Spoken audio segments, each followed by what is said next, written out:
How about now? Ooh, you sound sexy. Okay, great. That sounds great. Mike, talk for me one last time. I'm great. I'm feeling fantastic. This is good. Feeling fine. I'm chilling in cold-ass Vancouver with my homies. Pokemon, go to the polls. Pokemon, go put on a coat. Saw a guy playing Pokemon Go on the bus. Nice. He caught a love disc. Oh yeah, the Valentine's Day promotion, I believe. That's not a Gen 1 Pokemon. It is not a Gen 1 Pokemon. No, Norris, you're possibly behind, the shittiest Pokemon of all time. It is actually stats-wise, it is the worst fully evolved Pokemon in the game. There you go. I always forget that, Mike, you've just got that kind of little well of autism in the back of you that knows way too much about Pokemon. I learned too much, and I can't unlearn any of it. And it's really, really sucks because I could use the room up in here for important things, but it's birthdays. Phone numbers, faces. Mike, quick, what Pokemon has the highest defense stat? Oh, fucking Shuckle, you know it. You knew that one. I actually didn't, but thank you. Thank you for assuming that Steelix. I did. No, it's the worm that lives in a rock apple. Yeah, that makes sense actually. Okay. All right. Yeah. No, I can't. We can't go down this anymore. It's all right, man. This is going to be all the video games we talk about today. Okay, good. I've got okay, you got video games to talk about. Yeah. Okay, whatever. Do you guys want to start? Yeah, sure. Yeah, I thought we already have. But turn this preamble into an amble. As soon as I said love disc, that was the he said the code starting word. pistol. That was the Manchurian code. I had alarmingly off the cuff Pokemon knowledge that you are just going to be okay with being thrown out there into the abyss and never presented to anyone. Yeah. I don't think you are. I think you want to shame me in front of the internet. Oh, yeah, that's the point of this podcast. I guess. The purpose of this podcast is to make myself look foolish, but by doing so, making you all look far more foolish. I know. Yeah. How's that working out for you? It's pretty well, actually. That Simpsons episode where you see the cone of shame around Bart's desk and how he every student around him, the closer to him, the farther down they get dragged, and Norris is at the epicenter. We're pretty close though. We're at the event horizon of this of this spiral. Guys are trailing in my shadow. All right. You said event horizon. I just want to mention. Oh, you activated Matt's trap card. The Nova PBS special on black holes is fucking incredible. That you and has some very dope visuals that might be worth watching under the influence of chronic marijuana. It was 3 weeks ago, and I was supposed to meet up with Matt and a mutual friend. And initially, they're like, "Oh, we're at a bar downtown. Come meet up." So Kat and I go to meet up with him. And as we're heading out, Matt's like, "Oh, we didn't do that. No, we're going back to my place. We're gonna get real fucking drunk and watch Nova." So I bring Kat along to Matt's place, and the four of us just hang out and watch movies about black holes. And it actually kind of fucking ruled. Well, we did go to the bar, but it was such a shitty bar experience that we ended up just getting really angry and leaving. Define a shitty bar experience. So they just started up a band, and they were kind of a naughty, indie rock type band. Okay. And basically everyone there just seemed really shitty. I don't really know how to describe this. So if you're at a bar, you just walk into a bar for the sake of having a drink and a chat with a good old friend, and you realize that the band is starting to set up. Do you feel better or worse about that bar at that moment in time? Probably worse, because we were right beside the band and got to hear them talking about how great their band was. Nice. Yeah. Mike, are you pro or con impromptu band performance? If I was going hoping to chat with my friends, then definitely con. Those guys the thing I'm trying to figure out is just do these bars that just have local talent going on, does that improve the bar experience? Does that increase their sales? Every once in a while, you go to a bar and you see a local band play, and you're like, "Holy crap, these guys are really good!" And that's a good time. I'd say 3 out of every 4 times, maybe even more often than that, they're quite bad. And especially if it's a bar that is has the ambiance of just sitting around and chatting with people that you care, have come to spend time with, that kills a lot of it. There's some bars that just have a more open concept and just are meant to be performance bars. That's the time and place for bands, not for your small bar that is clearly just trying to pull in a bit of extra money. A lot of singer-songwriters hanging around Vancouver. the best one I've ever seen, and like this is legitimately good. I'm not making fun of them at all. Was like it was like an Afro jazz band that was playing at an Ethiopian restaurant, That sounds cool. and like we were the only ones in that restaurant, but like we were just completely enraptured by the band. So that was awesome. It was a really good experience. The first time I ever, like, I think the first bar I went to when I was 19, so like actually allowed in the bars, was my friend and I went to this like what is arguably the scuzziest bar in North Van where we grew up, and I don't even think it exists anymore. I think this bar got torn down. Yo, what is it? It was the Linwood. Oh, the limo was great. It was to see. Oh my god, I know people who got beat up in front of that bar. Yeah, to see Nice. Wizard of Oz, which was a Black Sabbath and Ozzy Osbourne cover band. And the guy did it absolutely flawless, Ozzy, and the guitar player was actually really good too. And we just got, because we were 19 and it was our first time in a bar, we just got absolutely obliterated. And to date, it is one of the best concerts I've ever been to. Oh, there you go. Yeah, okay. So it can be good, but like it's the time and place has to be right, and the band has to be good. And I feel like it's a difference between like you're going to a bar to like because that's the venue for the show, as opposed to just like, oh, on Thursdays Jeffrey plays guitar. Yeah, like a band's here too. Like kind of Shit. emphatically fuck that. Yeah. All right, Yeah. on that note, this is Super Hopped Up, your favorite anti-local musician podcast. I'm your host, Chris Norris-Jones. Sitting on the couch is one Mr. Michael Parker. Look, we're allegedly content creators now. My one word of advice is just don't do it. Just stick to working for the man. And Mr. Matthew Emery. I am also anti-content. I hate content of any kind. All I want to see is just bright colors, completely devoid of meaning or style. Dadaist podcastery. That Even doesn't less make any than sense. that. That doesn't even make Yeah. sense. Okay, yeah. How's everyone doing today? Feeling good? Feeling prime? I'm not having a pretty good coughing week. all over the place. That's good. I actually think I got your fucking cough. That's the last time Oh, that dude, I I'm have sorry. sex with you without a condom because I've been feeling like shit since like a few days after I saw you last week. Yeah. It's been terrible. Well, maybe it was like my downer persona as well. It's also possible. But I'm glad you're not going to be coughing on this, like the fourth podcast in a row I've had you on where you're just going to be coughing in the background. Yeah, that fucking sucked. It's a nice change of pace. Yeah. Mm-hmm. This weather is like the reckoning, or what I like to call the reckoning, because when it gets so cold and so dry, there's about a 50-50 chance that every time I blow my nose, it's going to be a nosebleed. So you just have to be ready at every single second. Oh yeah, And you're one of those nosebleed boys, aren't Oh you? man, I got weak sinuses. These capillaries are ready to burst. Weak, lazy nostrils. It's man. it's bad. Edmonton would eat you up. I know. Oh man, like almost every time I go to Alberta, which like is mercifully not very often, it's a combination of the dry air and the altitude and the coldness that it's a guaranteed. It's the perfect storm for just like a runny, bloody nose the entire time I'm there. Yeah. It's rough. Don't go to Alberta. Well, Yeah. I mean, like we're actually now allies of Alberta after being a member, a spot on the Alberta podcast and having those miscreants on last week. So I'm sure it's got some good things, The namely them. The Calgary Stampede's not bad. Oh God! If you're there. Are you new? Sick. Like Hello? Oh, fuck off! I've never heard your phone ring during podcasts. Like what just happened there?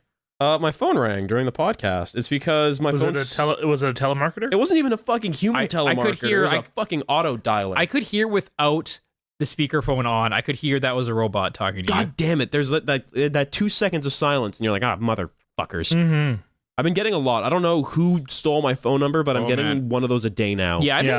I've been getting at least 2 or 3 times a week a call from Malaysia. That's Like, cool. I don't have friends in Malaysia. I don't answer it. Why not? Why don't you have friends in Malaysia? I mean, you know What's wrong with you? my thoughts. Okay, yeah, this is not suitable for the we're podcast. gonna Yeah. cut- I don't know. Indonesia or a bus, baby. Like I don't know how Malaysians get my number, but I'm sure they want to talk to me about something. I You don't- should just leave your phone on like the whole time. Just like have it just going the entire way. I think eventually like the Yeah. robots hang up the phone. Yeah, but clog up their channel. Okay, yeah, make it as bad as possible. It's totally worth like the $15 an hour or $15 a minute to answer that call. That'll Well, show 'em. it doesn't cost you anything. Does it actually? Okay, like look. Maybe we should be throwing this question out to our learned audience. Does it cost you anything to receive a call How do from another phones country? work? Do you readers? Please tell me, because I was under the impression that if I hit enter, that's like an immediate like, oh, my bill is gonna be through the roof if I hit accept for those calls. Who are you with? I'm with Telus, a major Oh, those cell phone assholes. provider. I'm people. almost certain you have unlimited. Because Like, is the calling. concept of calling collect still a thing? Like, do you remember back in the day when if you have want- to accept the charges. Yeah, you have to accept the charges. That would be an amazing scam if you did not have to do that. You just called them and then they like forcibly accepted the charges. Yeah, you interested in porn? And just like, hang out. I feel like you could do weird shit like that through phone freaking back in the day, back when everything was electric and not electronic, but I don't know if that's the case anymore. I don't know. We got to get Kevin Mitnick on the line, ask him these questions. So I brought the beer this week. Where's the bottle? We got to get a bottle here in front of me. Thank you, Mike, for handing me the half full bottle, not the empty bottle. That was a real good shot there. You guys should just get married. Oh, yeah, I know. It's just this every day. He's always got to find something. He's incorrigible, people. This is a Red Racer Lucky Dog Wheat Ale. It's brewed with kumquats, which I'm struggling right now to remember what a kumquat is exactly. I'd say one of the top 5 words of the English language that sounds dirty but isn't. Okay. Masticate being another one of them. All right. You've been reading Mad Magazine again. I didn't know what to expect with this. Red Racer is a brewery that's not necessarily known for their high quality shit. They're known for purveying 6-packs that you will drink at a party, and they won't break the wallet, but they might break your brain. That being said, I kind of like this. This is a weird Year of the Dog, Chinese New Year type thing. It has some interesting calligraphy up on the front of the label. And the taste is something kind of interesting, and I want to get your guys' opinion on it. I can really taste the kumquat. Okay, I was way off on what a kumquat was. Like, is it like a tiny durian? It's like basically an orange. Oh, really? Yeah. Okay. It looks like a mandarin orange, only kind of more lime shaped, I guess. I was under the impression that it was the entry rank to any martial arts dojo. Do you know something I learned? And this is something I learned only because I've been like living with a female for the last little while. There are a million things that look like oranges that aren't called an orange. Right. Like pomelos. Which one of y'all ever heard of a pomelo? I was thinking persimmons. Yeah, I remember. Yeah, I learned from just lunch breaks with some girls, some female coworkers about all these fruit out there that just like aren't there. There's more than just apple, orange, pear, and raspberry. Yeah, like I thought I was a man about town. I'd had a mandarin orange or two, but I like someone walks in, she's like, I got a bag of pomelos, and I'm like, well, is that contain? What the fuck is that? And they're really fucking good. So I just purely out of curiosity, I Googled kumquat disaster. And that's actually the name of a jam band. I was gonna say that has to be a band. Yeah. That's all I have. It was just like a shot in the dark. Okay. Thank you for your service. Thank you for your input. I like this. It's really light. It's got that kind of like spicy carbonated burn to it that I really like in my lagers and my lighter beers. But like you don't really taste the wheat in this wheat beer so much as you taste what I'm gonna guess is the kumquat. So yeah, if a kumquat actually does resemble an orange, as Matt claims it does, then like my sarcastic, I can taste the kumquat. I'm gonna have to rescind that and make it a genuine. I can taste the kumquat, and it's actually kind of like an interesting.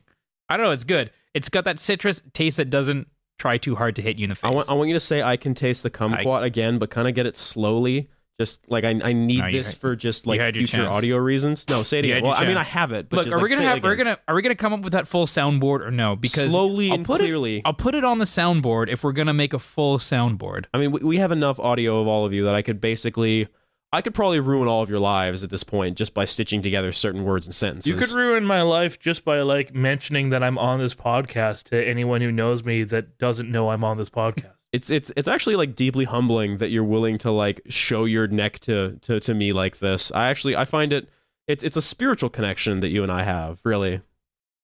In a side note, when I was like getting ready for like job interviews and setting up for, because I'm doing like I just landed a co-op job. Not going to tell you where because I learned my lesson. I'm feeling pretty stoked about it. But when I was going through like the interview process and all that, I had to go through. I don't think I had to go through, but I went through and just kind of scoured a lot of stuff.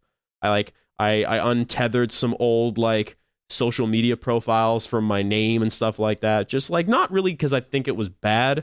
Like I'm not out there. I don't have a pre-woke period really. It's more just like I don't really need anyone like seeing the fact that like my Facebook background is like a Soviet Adventure Time picture or something like that. Like, I don't need that. Oh, no one did needs to see you that. change your Facebook name? No, I think my Facebook name's fine, but I think I realized that my Facebook like privacy settings weren't good enough because I swear to God they re-switch it back to public every couple of months or something. Almost every time they update, they do some sort of privacy purge, which is kind of garbage.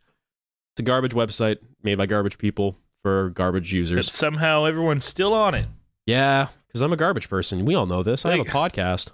That's what kind of gets me about the all the social media shit is like you could just leave. And I know this isn't like an original idea or anything like that, but like just leave. No one is forcing you to be on Facebook.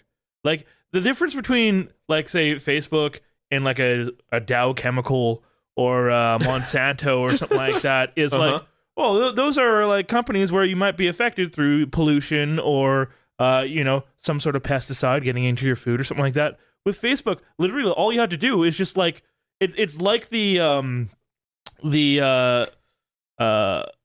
odd future tweet that's like, what the fuck is cyberbullying? Just like cover your eyes. Like it's like that only for like corporate responsibility. Like literally you could walk away at any time and no one is gonna give a fuck. Like that's the one thing is like it's people's pride that keeps them on Facebook. I think it's too like if you have enough people in your life that you like spending time with who exclusively plan things through Facebook.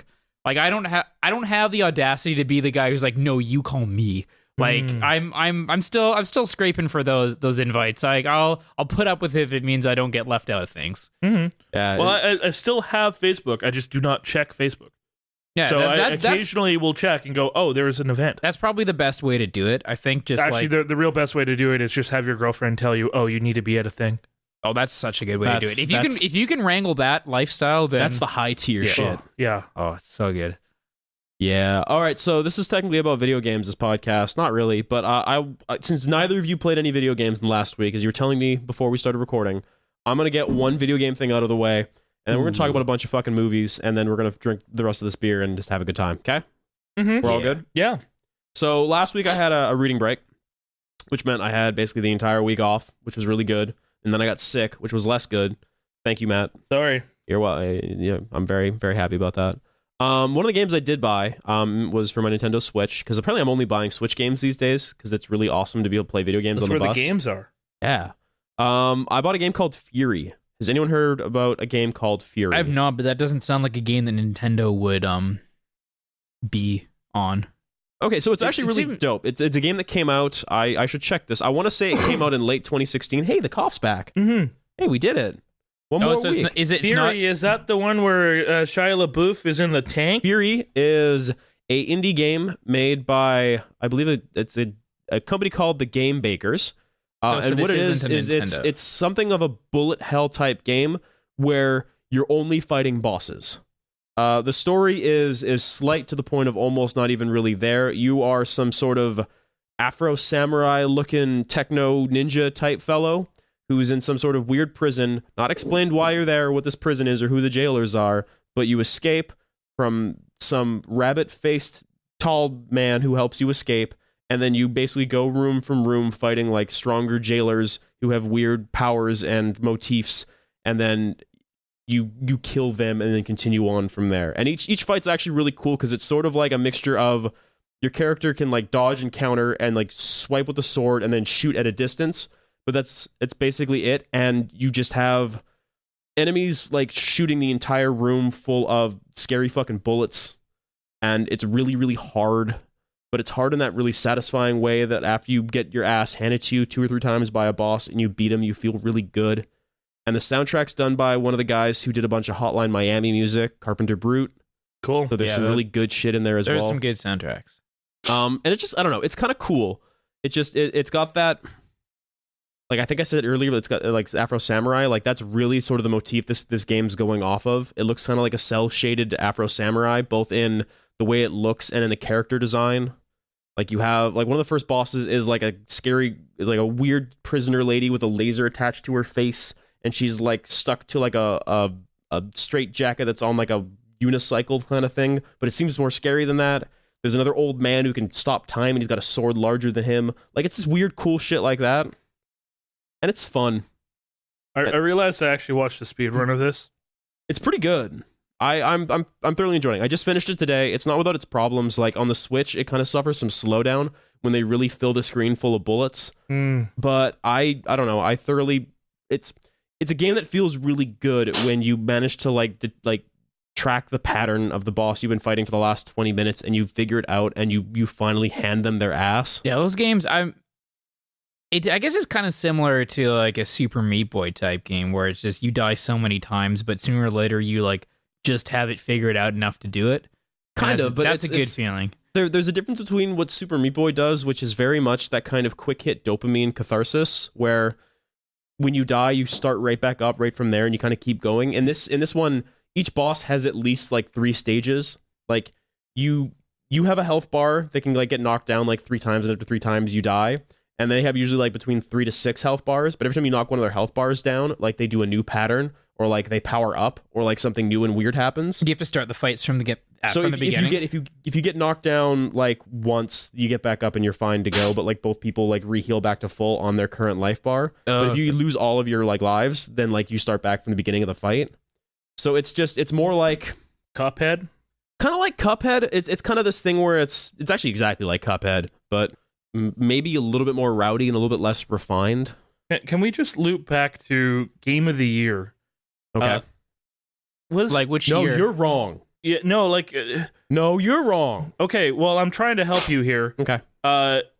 Didn't Kelly think that like Cuphead was like an indie platformer or something like that? Well, it is technically an indie game, and that I think it was made by a relatively small group of developers. Right. Yeah, but like it seems like a game that he would be really into, and then he was just like totally shitting on it, I think, without ever playing it. Well, that's Kelly. God bless Kelly. He had his own game that he wanted to be on the higher up on the list, so he just like went savage on Cuphead. Okay. Cuphead is really good. Cuphead is actually, once I get my Xbox One back from Jack, who I lent it to, I want to play through Cuphead again with one of y'all. I think everyone would love that game. It's a dope game. Fun for the whole family. It's been a while since we've like sat on the couch and played played games co-op together. I think the last time I did that was when you and I played Portal 2, like way back when we just those finished were the dark years. Yeah. I was like literally in your garage. Yep. Where I was living basically in my parents' garage in 2011 after we'd both graduated, had no jobs, and were contemplating which one was going to pull the trigger in the murder-suicide. The only place your parents let you live out your shame, which was like actually the garage without insulation, so we just had to like make sure we wore enough jackets to play our video games. It fucking ruled, when we were kings. I don't think it's been like, I honestly think that the last time I played like couch co-op at the same time as somebody was then. Like it's been a long time. We can do that with Cuphead, right? We can play on the same screen. Same screen. That's what's important about this game, I would say. That's pretty cool. I think, Matt, remember when you and I and friend of the podcast Vince played through all of Resident Evil 5 in one night? Yeah, I remember it was like kind of shitty. It was fun at first, and then like I think we just hit this point where it was more just this sort of like this endless kind of march. It was this sort of like Heart of Darkness type thing where we had to fucking get to the end of it. We had to find Mr. Kurtz or Mr. Wesker at the end of the jungle. You got to the rowboats and the guys yelling ooga booga at you and throwing spears. I specifically remember that section because like right before that, Norris was saying something along the lines of, you know what? Like, considering that it's in Africa, they really haven't done anything too racist. And then immediately there was like an ooga booga, and then like a spear went right through his fucking head. It was a good game. Not really. Mm-hmm. What were we talking about? Fury. It was nostalgia, Fury. Fury. Yeah. Fury is a cool game. Fury with an I. F-U-R-I. All right. It's a neat game, not without its problems. But if you want a hard game that really just kind of gets down to the meat of fighting bosses and shit, it's pretty good. I would suggest it. Cool. That's all the video games. You got any video game stuff you want to talk about? Either one of you? Now's the time. No updates. They actually the only brief update is just when I was starting to like kind of have my momentum of Dragon Ball FighterZ start to peter out a little bit. They announced first round of DLC characters. 2 exclusive movie characters: Bardock, who is Goku's father, Yeah. and Broly, who is like apparently Super everyone's Saiyan God. apparently everyone's favorite character. And I don't know, he's just like a big guy that likes to smash. So It's everyone's favorite character who watched the Dragon Ball Z movie, which So- like you should immediately be suspect of. okay, yeah, no, Bro- that's a good point. Broly's cool because the writer of most of the Dragon Ball movies, including the Broly ones, well, you can constantly see him on Twitter just wilding out, yelling about how no character has ever been as strong as Broly in those films, including like the Dragon Ball Super characters now. So he's like super proud of his Broly character. Like, not even that he's super proud, because it's just like the most muscly man in the world, but he'll just go on Twitter and be just like, no, Beerus would get his ass kicked by Broly. Broly's better. What are you talking about? No one's better than Broly. Broly's the best. Yeah. Anyways, he's we'll find out when the next DLC drops. No date yet, but it was in a Japanese magazine that Is it just those two, or who else? Just those two in the first round. There's going to be at least 8 total, but yeah, first round will be Bardock and Broly. So We need at least 3 more Gokus. I know. We got Goku's dad, who's like half a Goku. We're gonna probably get like Goku, like base Goku. You which need base Goku, and I think you need child Goku. Yeah. It's we'll get our Gokus. You can have like a team of Gokus versus a team of other Gokus by the time they're done. Yeah. Yeah, but that's all the video game knowledge I have to impart upon you guys. All right, that's the hottest hitting news that we give a shit about. Hey, Matt, Hmm? you told me you were watching a bunch of movies. Yeah. I'm getting ready for Oscar season. Ooh. So I watched Phantom Thread, Call Me by Your Name. What was the other one? Oh, fuck me.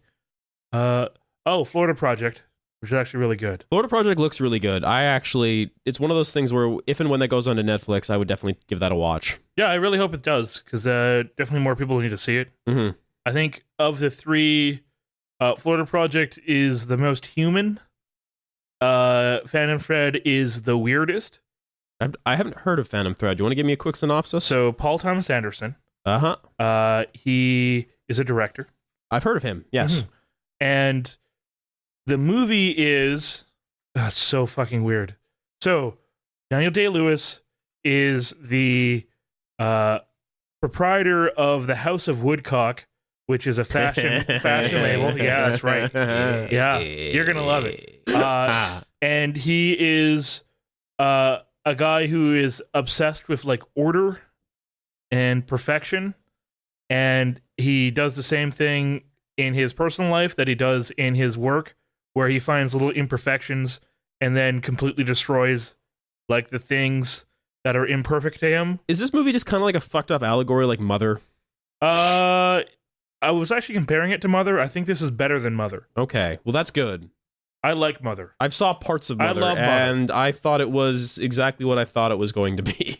The weird thing about Mother is I watched it with a friend of mine, and we both thought it was like super heavy-handed, but we both thought the allegory were different things.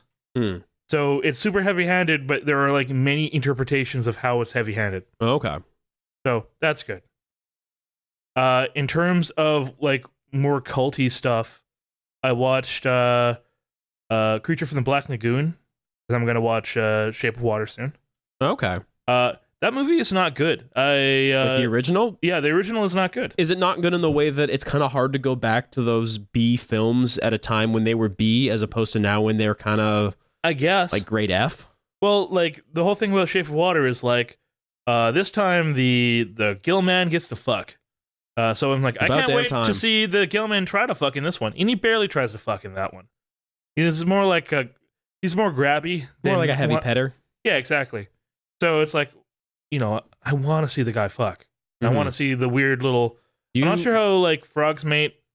I think like they just sit on top of each other. Very poorly. Actually, Yeah. I heard they're all gay now. So like, I don't think it Yeah, really it's Well, matters yeah, like anymore. this is all past tense because 'Cause of the water. all the gay bomb. the chemicals. I also watched A Feudal and Stupid Jester, which is on Netflix. The latest David Wayne movie. Oh yeah, that's the one where they're going through National Lampoon, like Yeah. their intro story. That looks interesting, but like I haven't been in a comedy mood as of late to actually go through and watch it. Is It's it good? not great. Okay, No. So that's too bad. I like some of those actors. yeah, like it's got all of the stable of like the state type actors. And Will Forte is in it too. Mhm. But can't really recommend it. I can recommend a little movie called Double Down, which might be the worst movie ever made. Go on. Yeah. Also, my now favorite you got my sandwich. interest. Yeah, buddy. Double Down is basically indescribable because there's no plot to it really, except for there's a guy who's the world's best computer hacker, Oh, here we go. and Oh as yeah, far right. as- I've Wait, seen. When was this movie made? Like what year? 2005, I think. Oh, okay. So, like, we've got a bit of an idea of how hacking isn't a completely new and novel concept. This Oh, is who's it? This is a Neil Bremer. Neil Breen. Green. I was close. Yeah. It's wild. It's It's wild. like Mike. I this is not a movie. Like Neil Breen shit. It's like it's a man given a handy cam and a gross, grandiose sense of self-importance. So he just films himself in like a long, spanning, poorly done spy arc where he is by far the most important man in the world, And the most powerful. most and, powerful most hacker, attractive. and most attractive, and fucks all the ladies. Yeah.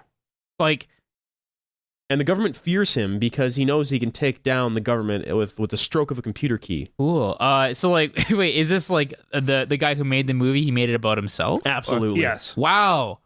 Oh, I thought this was like, okay, this is like a character piece on like an insane person, but No, this No, is he's the insane person, and he made a movie about him being the hero for all time and how no one understands him. So it's kind of like The Room. I was gonna say this gives me like a The Room feel, except If like Tommy Wiseau read a lot of like Tom Clancy, like this is about what you would get out. yeah, Or if you ever watch like an episode of Decker, the Tim Heidecker show, pretty good, Decker. it's basically like that, only real. The realest thing in the world. good. Okay. That's what I need a little bit more realism. Yeah. I got more. I'm just gonna keep on listing them off. Keep it in that list. Okay. I also watched a movie that I can super recommend. That's too bad Kelly isn't here. It's called Raw, and it's a movie about a vegetarian, veterinary student that she goes into vet school, and then she has to eat meat, and she finds that she has a taste for it, Oh boy. for human meat, Oh, and there it we gets go. The richest meat. the I've been best told. kind of meat. So that movie is fucking cool. Like, it looks great, well structured, goes places that I did not expect, and like overall, like, would totally recommend. So yes, to Raw. Is that on Netflix? I don't think so, not yet, but soon, Okay. because it came out in 2017. I mean, it depends. Sometimes they're like really on the ball. I guess it just depends on like how much the movie producers want their stuff to be on Netflix. Yeah, I don't know about it. Like, I don't know how that entire production environment works. I don't know how like what the requirements are or what like the amount of work they have to do to get a movie onto Netflix or vice versa. Well, Netflix has to pay, Yeah. so they got to figure out if people are going to want to watch it. But I could easily see this becoming like a cult classic. Okay. Okay. Like, I think it's really gonna grow on people. Like, I still think about it. Like, it's been like about a week. So if you're like into gore and shit, like there's gore. I'm not really like I'm into gore when it's almost humorous. Like I can't handle like the Hostel shit or like kind of Saw, I guess. But when it's like when it's like John Romero, like George Romero, when it's George Romero, like Night of the Living Dead shit, that's usually pretty okay. There's a scene where the girl is talking to another girl who has her hand all the way up a cow's ass, and then is trying to like convey really important information, but can't get over the fact that this girl has an arm all the way up the cow's ass. That's just animal husbandry right there. Yeah, that's right. That's just modern day cow farming. Mm-hmm. Yeah. Anything else? I got two more. All right, hit me. Knocking them all out. The Day of the Jackal, which is the ultimate British male fantasy of Standing up to someone. yes. The Jackal is the call sign of an assassin who's been paid by the OAS to kill Charles de Gaulle. So he is a British guy who fucks. So already there, Yeah. right? And gets to kill a French like a national leader. That's like the mid 20th century British orgasm. Yeah. Yeah, it's like from 1975. Like, it's a fun movie to watch. Oh, it was made in 75 or Yeah, 75. Okay. It was made like a year after Charles de Gaulle died, which is like, It's A little bit weird, but Yeah. like to be fair, there are large political subsects who never really forgave De Gaulle, Yeah, so yeah. I guess that makes sense. You can see some of them in the movie. Okay, I got one last one that I actually finished this morning. The Death of Stalin came out. Oh shit, I want to watch that. Yeah, which is fucking awesome. It's the really guys good. that did In the Know. In the Loop, In the Loop, thank you. Fuck. In the Loop, and Veep, all of that, and it is Steve Buscemi and Jeffrey Tambor, and then a whole bunch of other character actors. Michael Palin is in it, and it's literally there's Joseph Stalin, and he dies, and it's what happened, 4 days after Joseph Stalin died, and it is fucking hilarious. As I saw this trailer, I think back in like late summer last year. I Yeah. wanna It say. already came out in Britain like a while ago. Mhm, but this movie seems like it's exactly my shit. It is as good as the trailer suggests. It's Soviet Cold War-esque history done by the guys that did one of my favorite movies of all time, In the Loop. Mm. I gotta find my way around to that movie. Just like so I didn't really realize it, but Steve Buscemi is playing Khrushchev, and like he does such an amazing job of being. That's an interesting choice for Khrushchev, just like Yeah. based on like physical characteristics. Yeah, but like the squirreliness of him and his inability to like really pick a side, and like he knows what the right answer is, but he's just not gonna pick it. Just that raw animal cunning. Yeah, exactly. It's great. It is like this really nice combination of the brutality and also like just being extremely funny. It actually reminded me a lot of Four Lions, if anyone has seen that. I saw Four Lines with you Yeah, a okay, million great. years ago. Which So is, it is like Four Lions in that it deals with like a very dark subject with this really crazy humor, and it's great. Like the opening scene of this, and that's all I'm going to talk about, is the radio director for like Radio Moscow gets a call from Stalin saying, did you record the concerto? And the guy goes, oh yes, and then realizes that he has not actually recorded anything, so he has to find like the orchestra that is leaving and bring them back to play it exactly the same way as it was before. And then it's great. It's a great that's what you're getting out of this movie. yeah, just for reference, if any of you have not seen Four Lions is a British black comedy about 4 terrorist suicide bombers, and it actually kind of fucking rules. Yeah, and it's funny. So It's really good too. yeah. Nice. So that's basically all I've been doing. Just watching movies, doing work, and watching movies. Basically, yeah. It's a good life. You Yeah, can get it. exactly. Yeah. Mike, anything you been watching? Yeah, I saw a Netflix original that just came out. Well, it's part of like I guess a series, or I guess if you will, it's a Cloverfield paradox. I had it recommended because I think like I just You watched watched the Super Bowl. I watched a lot of sci-fis, so I guess I got it recommended to me. It's if you've seen any of the Cloverfield movies, I mean, I guess there's only been 3 of them, and first one was like a found footage kind of Blair Witch project with aliens. It And- was not good. And again, it's weird because every one of those movies is very different than the other, despite Yeah. the very thin patina of Yeah, alien attack shit. yeah. It's they're not. I don't know. Like they're all held together by the barest of strings. Yeah, and the second one, 14 Cloverfield, is it 10 Cloverfield? I don't 10 know. Cloverfield 10 Lane. Cloverfield Lane is barely an alien movie. It was And kind of better for it. It was a thriller just about like people being trapped in a bunker, and John Goodman being just like a fantastic antagonist in that whole situation, and just making everything like incredibly like tense for all the other characters. It was good. I really liked that movie. And then at the very end, like the last 10 minutes was like a weird like, oh my god, he was right. Like you think that you assume that he's made up these lies about aliens and that there doesn't exist. He's just trapped them in his torture dungeon. And it turns out like, holy shit, he was right. There is bad things. And then there's like that 10-minute sequence with the main character like escaping from aliens, and then she kind of just drives off into the sunset. It's kind of like the weakest part of the movie. I Yeah, would but argue. it was kind of like I don't know if it was the weakest, but it was like I guess it's fine, but it's all of a sudden it's just like, wait, what? This is a very different movie. All of a sudden, Yeah, now it's like now this woman who's just been like imprisoned and in peril is now looks like she's going to try to go head the resistance off. Yeah, Like, it's oh my god. it was an Don't you know anything? It's no, yell at me, do it. It's character development, because at the start of the fucking movie, she like is running away from everything, right? and then she goes through this crazy ordeal, and then instead of giving up and continuing to run after she escapes from this, like, this prison, she goes back and actually does the resistance, right? Yeah. So she learns that she is like, this is like a classic trope. Like it is a classic trope. I get that. I feel like it is a jump in context when you go from someone who is running away from, what was it, like a marriage, a wedding, or a relationship, I don't fucking remember, and then all of a sudden it's now to like, I guess I gotta go fight the aliens. But that's not what the redemptive arc. But that's not what the movie is about. Like the movie is about her overcoming John Goodman. Like that's what the movie. The alien thing is like, oh shit, so there are aliens.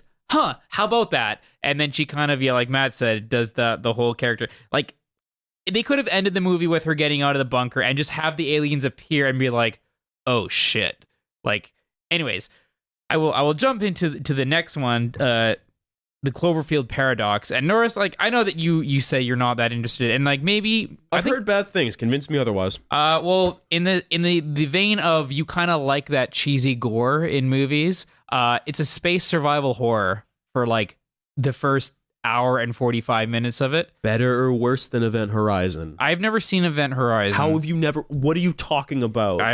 Kat is yelling at me in the background that Event Horizon's not good. Event Horizon is not good. Event Horizon is not good, but it's fucking There is great. a third of a good movie in Event Horizon. Yeah, like I know, everyone remembers the first third of Event Horizon because it's good, and it rules. And then they forget the last two-thirds of that movie that just sucks. It's that first third though is a great movie. You know what's better than Event Horizon? It out to a pretty okay horror movie. Yeah, or you could just like watch Alien again. I know, but which like, is you can a only better watch movie. Alien so many times.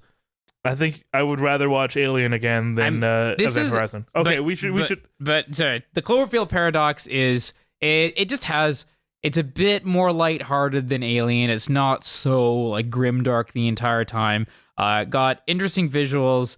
Some of the most of the actors, actually, I've never really heard of any of them, so they're all relatively unknown. But it's there's that one guy who IT, like the IT crowd, the IT something. Oh yeah, I forget what that actor's name is. He's the funniest part of that movie. Yeah, he is the comic relief. So he's the comic relief in that movie, and he is, I think, what kind of breaks it out of potentially just being another like monotone space survival horror. And then within like the last couple seconds of that movie, right before the credits roll, you're like, oh, it's an alien movie. There's aliens there. And they have no influence on the plot whatsoever. But I don't know. It was a good watch. I don't know, like, you might like it if you're into that whole kind of like gore, like cheesy gore thing, like you mentioned before. I mean, like, I if there's ever a time when like I've got a fair bit of free time and I'm just looking for something to kind of like watch to get closer to my death, maybe like I'll watch Cloverfield Paradox, I guess. I don't know. Like I don't think it's something I'm going to actively seek out though. Yeah, it was, I don't know. It wasn't as good as 10 Cloverfield Lane. But I would argue that Cloverfield's not as good as 10 Cloverfield Lane. Yeah, that is true. Yeah, I don't know. Like, found footage movies don't have to be bad. I have a soft spot for found footage films. I know they're generally not good, but they're usually enjoyable for me. Yeah, they don't have to be bad, but some of them are. Anyways, I actually think Cloverfield's not a bad film. I enjoy it. 10 Cloverfield Lane's better, but like I'm not saying Cloverfield's bad. I saw Cloverfield on an airplane, and I think that's about the tier that I would give it. I saw it in a university dorm room alone, and that's about the tier I would give it. That's a high tier. That's I think. A decent like, tier. If I'm gonna sit down on my own and watch a movie, it actually, I vividly remember it actually because it was like soon after Thanksgiving. I had a bunch of Thanksgiving leftovers. I was super stoked to eat it, and I wanted to watch a film while I was eating it, and so I put on Cloverfield. I had a great time. It was a really good night. Yeah, there you go. Yeah, that's all I've really seen or done this past week. Can I give a shout out to like a website? Always. Movielens.org. It's really cool. Okay, let me talk about this a little bit. So, as some of you may know, I am a data scientist. I've heard of this. Which basically just means that I like to play with numbers and shit. He makes things up and then sells it for money. Exactly. So, Movie Lens is an open source. Hey, Lens or Lands? Lens, LENS. Okay. .org. So it is the largest open source movie recommendation engine. So think like the Netflix algorithm, only it has no biases towards all the Netflix shit that is not good, right? All right, let's boot this up while you're talking about Yeah, it, yeah. and run a live action experiment. Yeah, sure. You're gonna have to, put some. I'm gonna make a input profile. data. Oh, okay. Yeah. So like, what's cool about it though is they're like really transparent about like what they're using your data for. So basically, what's happening is people publish papers on trying to predict what movies you want to see, and If you can crack that code, companies will want it. yeah, totally. And they publish all the information on it. It's like a university project that was started a while ago, and like the recommendations are actually like really good. So a lot of the movies that I mentioned that I had seen were recommended to me through like this service. Is it just sort of like, are they doing like a machine learning model kind of thing? Like just like they base a movie on a certain number of features and kind of like try to like find like relations to that? Or like, do you know how they're doing it? Or What's cool actually is you get to choose the algorithm. cool, okay. So like the most basic is here's just like what everyone voted for, right? So that works if you've done literally nothing before, right? So it's gonna probably recommend, I don't know, Casablanca before it recommends Big Daddy, That sounds right. right? And then Sorry, I was just like, I know that sometimes like predictive algorithms, they bother me because if you enjoy one movie in a particular genre that is sort of the outlier of that genre, you get inundated with other recommendations from that genre. So anything that's a little more advanced and like, oh, this dude liked a fantasy movie, like better recommend him everything fantasy under the sun. Just gonna have to get forced Dune over and over again by Right. Netflix. hell yeah, let's watch Dune. Let's watch Dune. I've never actually seen it. Yeah, I've heard it's bad. yeah. Okay. Should I get into the algorithm? Do this. You interested in it? Yeah, Okay. fuck the Okay, audience. I'm so interested. four levels. There's the like just basic ass like here's what the average number of votes are, right? Mhm. There's the second one, which is actually based on features of the movie. So this is an action movie. This has this actor, whatever. What people have discovered essentially is people's voting behavior is almost always more predictive at a certain point than any feature you can make up. So Really? knowing that I like, for example, Get Out and Death of Stalin, and for me, I've put in like a 1,000 different movies, right? Is more important than anything about like maybe what genre I gravitate to, because the things that I like are not necessarily based off of genre. Like I know what I like, but I can't really explain it, right? Yeah, the interesting thing in this site, so I'm scrolling, Yeah. I'm registering for it in real time and showing is you have the ability to input your own tags. You're not stuck with the tags that are preordained on the movie. So I guess that adds like a new level of potentially. I'm not sure like if the tags that you add are relating to the tags that other people add on them, but it will essentially you can tag your own movies and kind of build lists off of that, which is, I mean, I like the idea of introducing your own weird like system to this matchmaking.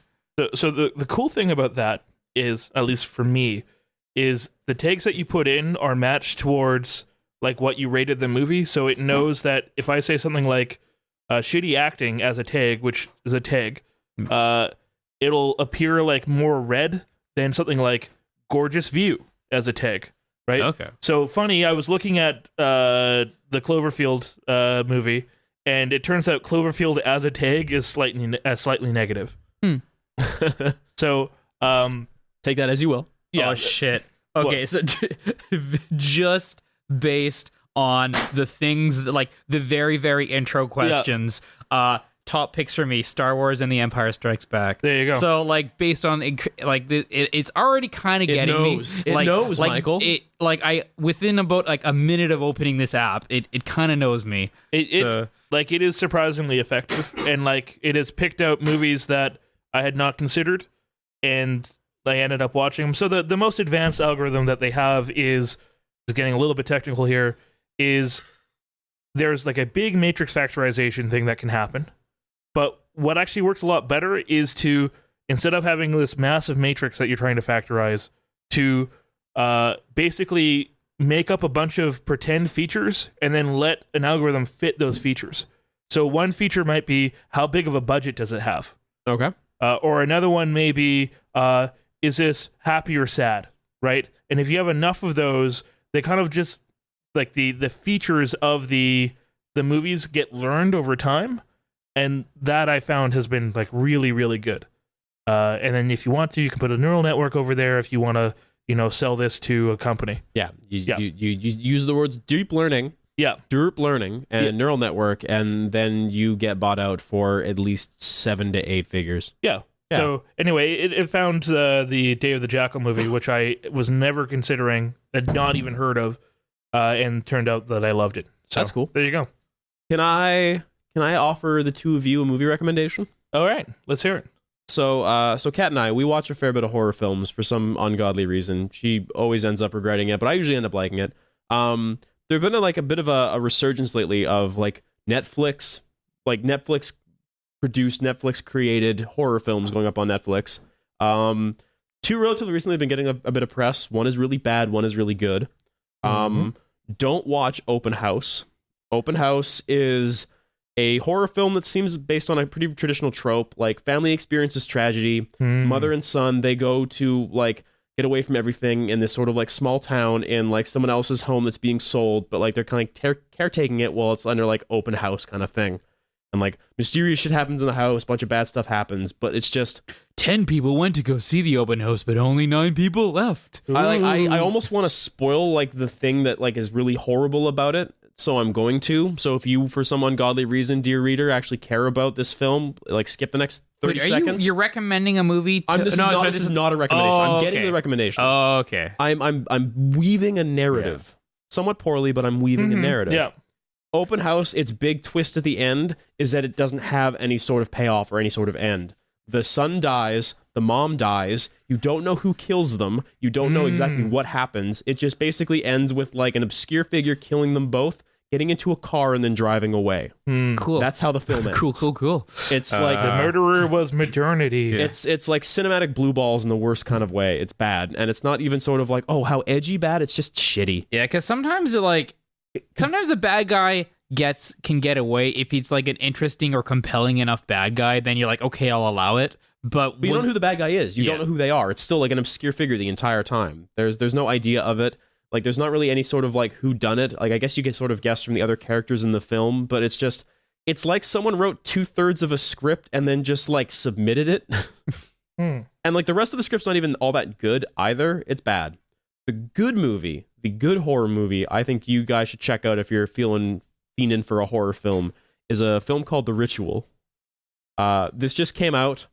To give a bit of a quick synopsis of this is actually kind of sounds like the beginning of Open House, in that like a group of friends experience a tragedy and that one of their friends die, and sort of to like honor his last wishes. Like the movie begins with like 5 friends talking about like a boys' vacation, and they're talking about doing this like hiking trip in Sweden, and then something happens and one of them dies, and one of them kind of thinks it's their fault the other person died. So like the protagonist is that character, and it kind of goes through like his trauma of experiencing like guilt, somewhat unearned, of his friend dying. And then it opens with them like going to this hiking trip, and they end up taking a shortcut in this hiking trip in like middle of buttfuck nowhere wilderness in Sweden. They end up going through this forest, which they think will cut like a day off their trip because one of their friends gets like mildly hurt. And there's some bad shit in that forest, and there's some bad shit in a way that like I'm not going to spoil it, but like it gets into like weird Nordic like mythology and like fiction, and it gets into a lot of weird stuff that you haven't like when you think of horror tropes, you either think of sort of general Western ideas of like I get like witches or monsters or like ghosts, shit like that. This kind of brings up like an eldritch sort of like horror that you haven't really seen all that often. I can get behind that. And it's really good, and it's gory when it needs to be gory, but it doesn't celebrate the gore. It's scary in that not jump scare kind of way, but in that just sort of like creeping tension. Yeah, it's dreadful. Cats in the background just saying dread. Like it makes you uncomfortable like almost as soon as they walk into that forest, and it doesn't really let up, and it ends well, and there's some really good moments in it, and it kind of like it's one of those movies where it seems like it has its own backstory that doesn't necessarily let you in on, but it gives hints of it. I really like it. It's actually one of my favorite films I've seen in a while. I think if you guys are feeling like you should see a horror movie, And if you're listening here, dear reader, go check out The Ritual on Netflix. Kind of sounds like The Descent. Kind of. I kind of feel that, but like, I like The Ritual better than Descent. Oh, wow. Yeah. Okie dokie. Mm-hmm. And I like The Descent a fair bit. I looked at my Movie Lens profile, and it gave 3 stars, which is actually pretty good because I'm harsh. You are a harsh critic. And then Open House got like 1 star. Open House is not good. Yeah. Yeah. So there you go. Yeah. That's all I really got for this week's episode. Anything you guys want to bring up or talk about? And we want to call off from here. Gentlemen. My third one on that list is Raiders of the Lost Ark. So it just wants me to watch. It just wants you to watch Lucas shit. It just wants me to watch everything that Harrison. You know Ford what? Like and George that is Lucas. that.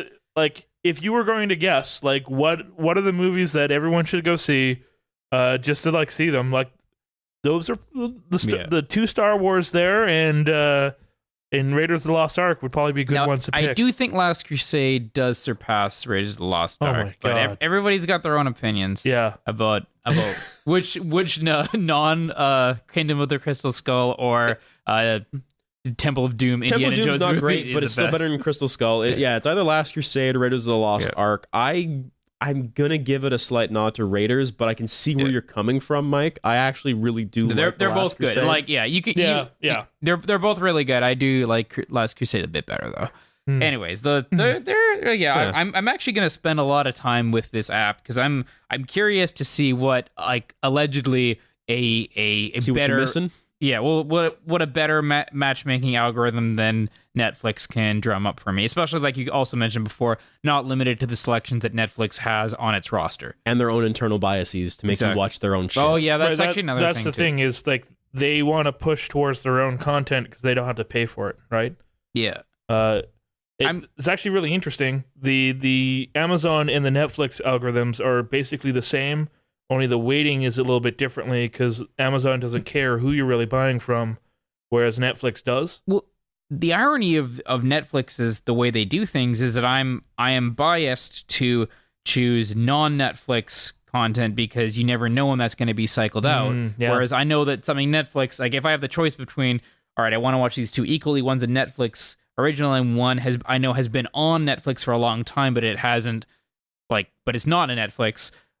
I would choose the non-Netflix because I don't know, like what if it gets cycled out and then I'll have to go out of my way to watch it. And You got to watch all that Bob's Burgers before it goes away. I know, man. I got a lot of Bob's Burgers to get through. Kat and I went through all of it. I don't know. There you go. We never sat down and actively watched it. It's just like a thing we had on as we're like making dinner and shit. But yeah, it's good we show. cycled through 7 seasons. Yeah. Yeah, that's all we got. We'll probably end it here. This is Super Hopped Up, your favorite podcast about movie recommendations. I'm your host, Chris Norris-Jones. We're on Twitter at Super Hopped Up. I don't know why I started with that. We have an email, superhoppedup@gmail.com. We are on iTunes and Stitcher, wherever else podcasts are held. That's the first step. That's the good thing. Kat is in the background making faces at me, and it's making me very hard to concentrate. This is a top tier production we've got going on we have here. a Facebook group. Come find us. We have a YouTube group. Come ahead and check us out. We're putting some new stuff up there right now. We've just started going through a playthrough with Dave and Kelly of Wolfenstein 2, which is a dope-ass game, and those two will play it in a dope-ass way. And we got a Discord, the link to which is on our Facebook. That Discord's pretty good. Never a dull moment.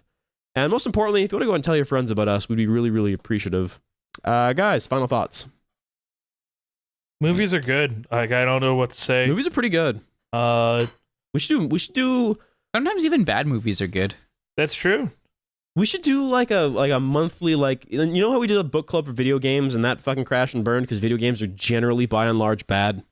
I feel like we should do like a movie book club thing because that would have the added effect of like we all come together like like a film club. We all come together once a month and we watch a movie that like one of us chooses. Maybe instead of trying to marathon all the Verhoeven movies, we should just watch one at a time. No, because there is something about the marathon format that breaks a man in a really entertaining way. Plus, it gets Mike really fucking drunk, which you don't see that enough on this podcast. Don't want to watch any more movie marathons. Well, the rule is we get one a year. That was the contract that you agreed to. 2018 is a fresh year. Yeah, we're all fresh faces. We could do Fast and Furious again, I think. No, I don't think that's a good idea. For a lot of reasons. Yeah. Sure. All right, but yeah, we'll talk to you guys again next week. Peace out, love your mother.